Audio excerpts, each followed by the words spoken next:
Dear student, welcome on the platform of Edicon. हम अपने सिलसिले को जारी रखते हैं। मेंडल ऑफ डोमिनेंस की बात पहले हम कर लेते हैं, बहुत आसान सा है। अब देखें, मेंडल ने जब दो फिनोटाइप ली, ट्रेट एक ही है, मैंने आपको पहले भी बताया ट्रेट क्या होता है, हेरिटेबल कैरेक्टर। तो यहाँ पे ट्रेट कौन सा उसने पी का लिया है, हाइट। एक टाल पी प्लांट लिया, उसको क्रॉस किया ड्वार्फ पी प्लांट के साथ, और F1 जनरेशन में इंडिविजुअल को हाइब्रिड बनाया। और F1 जनरेशन में ये पेरेंटल जनरेशन है और फर्स्ट फीलियल जनरेशन है। फीलियल का मतलब क्या होता है, प्रोजेनी, मतलब नस्ल। तो ये सारे के सारे प्लांट जो उसको मिले वो टॉल मिले, ये 100% टॉल, यानी टॉल वाज डोमिनेंट।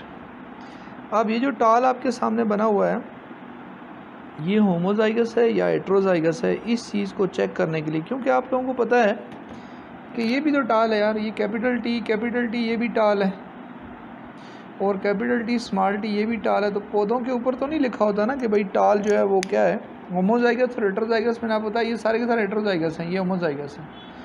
तो एक ऑर्गेनिज्म होमोजाइगस है या हेट्रोजाइगस है, इस चीज़ को डिटरमिन करने के लिए एक क्रॉस की जाती है, और वो जो क्रॉस होती है उसको हम कहते हैं टेस्ट क्रॉस। टेस्ट क्रॉस जो है उसके बारे में आपको क्लियर हो कि भाई टेस्ट क्रॉस क्या है। Test cross a use to know the genotype of phenotypically dominant individual. एक तो ये आपको क्लियर होना चाहिए। टेस्ट क्रॉस में हम क्या करते हैं कि जो अंडर क्वेश्चन हमारे पास जो इंडिविजुअल है, फिनोटिपिकली डोमिनेंट इंडिविजुअल जो है, उसको हम उसी ट्रेट के रिसेसिव इंडिविजुअल के साथ क्रॉस करते हैं, और उसका रिज़ल्ट अगर हमारे पास आता है 50-50%, यानी 50% डोमिनेंट दोबारा आ जाए, यानी टाल आ जाए या जो भी आपका डोमिनेंट फीचर है, और 50% जो है वो रिसेसिव आ जाए, तो जो अंडर क्वेश्चन इंडिविजुअल होगा, इसको आप चेक कर रहे हैं, वो होगा हेट्रोजाइगस। हेट्रोजाइगस। लेकिन अगर टेस्ट क्रॉस का रिजल्ट 100% डोमिनेंट आता है, तो जो अंडर क्वेश्चन जिसको आप चेक कर रहे हो वो क्या होगा, होमोजाइगस। कैसे, मैं समझाता हूँ आपको। अब देखें, ये एक रिसेसिव ऑर्गेनिज्म आपने लिया ड्वार्फ। इस प्लांट का आपको नहीं पता है कि भाई ये जो है वो टाल जो है फिनोटिपिकली टाल है, लेकिन ये जीनोटिपिकली क्या है, ये लील हमें पता है, इसका हमें नहीं पता। ये कैसे पता है, क्योंकि टाल है, तब क्रॉस करेंगे। Capital T small T 1, capital T small T, ये दो तो टाल आएंगे ही आएंगे। आगे वाले दो जो हैं अगर आ जाते हैं ड्वार्फ, यानी ये जो है अगर ये स्मॉल टी हो तो स्मॉल टी ड्वार्फ आएगा, ये स्मॉल टी क्या आएगा, ड्वार्फ आएगा। तो 50% आपके पास डोमिनेंट आ रहा है और 50% क्या आ रहा है, रिसेसिव आ रहा है, तो इसका मतलब है आपका इंडिविजुअल क्या है, हेट्रोजाइगस है।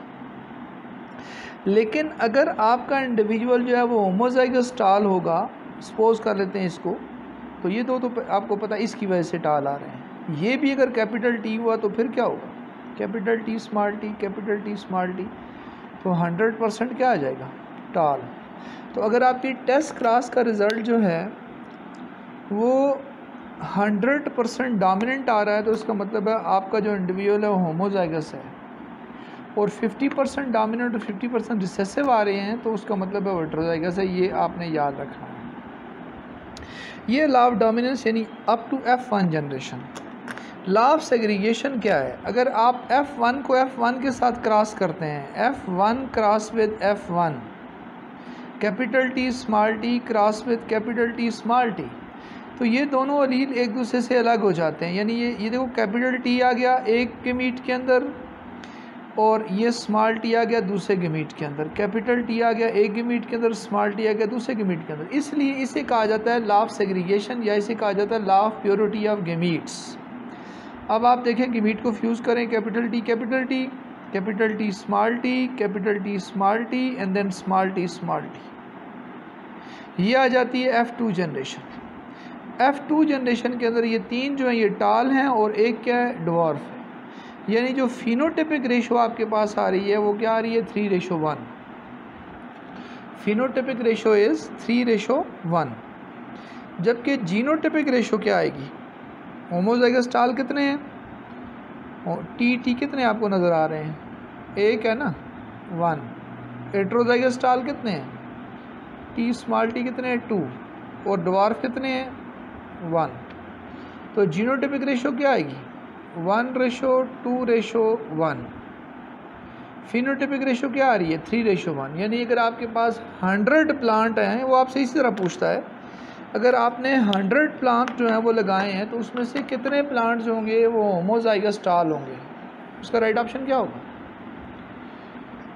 अगर आपने F1 जनरेशन के 100 प्लांट्स को सेल्फ क्रॉस किया ही क्रॉस चुकी है, तो F2 जनरेशन में आपके पास होमोजाइगस टाल कितने आएंगे,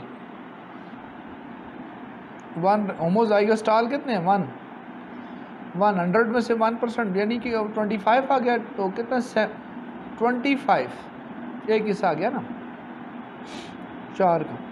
25 जो होंगे वो होमोजाइगस टाल होंगे, 50 जो होंगे वो हेट्रोजाइगस टाल होंगे और 25 जो होंगे वो क्या होंगे, ड्वार्फ होंगे। इस तरह के क्वेश्चन पूछता है। फॉर एग्जांपल वो 100 नहीं 1000 कर देता है, तो 1000 में से क्या होंगे 250 जो होंगे होमोजाइगस टाल होंगे, 750 जो होंगे वो हेट्रोजाइगस टाल होंगे और 250 क्या होंगे, ये वाले क्या नाम है इसका, ड्वार्फ होंगे। ये जो है लॉ ऑफ सेग्रीगेशन है, यहाँ तक क्या है लॉ ऑफ डोमिनेंस आ जाता है। ये कौन सी क्रॉस है, test cross. That cross which is used to know the genotype of phenotypically dominant individual is called as test cross. Cross with recessive parent is called test cross.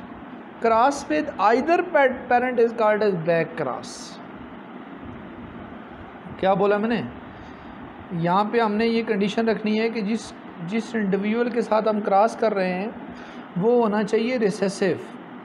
Recessive के साथ अगर आप क्रॉस करेंगे तो उस cross को हम कहेंगे टेस्ट क्रॉस। और अगर आप इनमें से कोई भी होमोजाइगस टाल ले लेते हैं, हेट्रोजाइगस टाल ले लेते हैं, तो आइदर पेरेंट के साथ क्रॉस कर रहे हैं तो उसको हम बैक क्रॉस कहेंगे।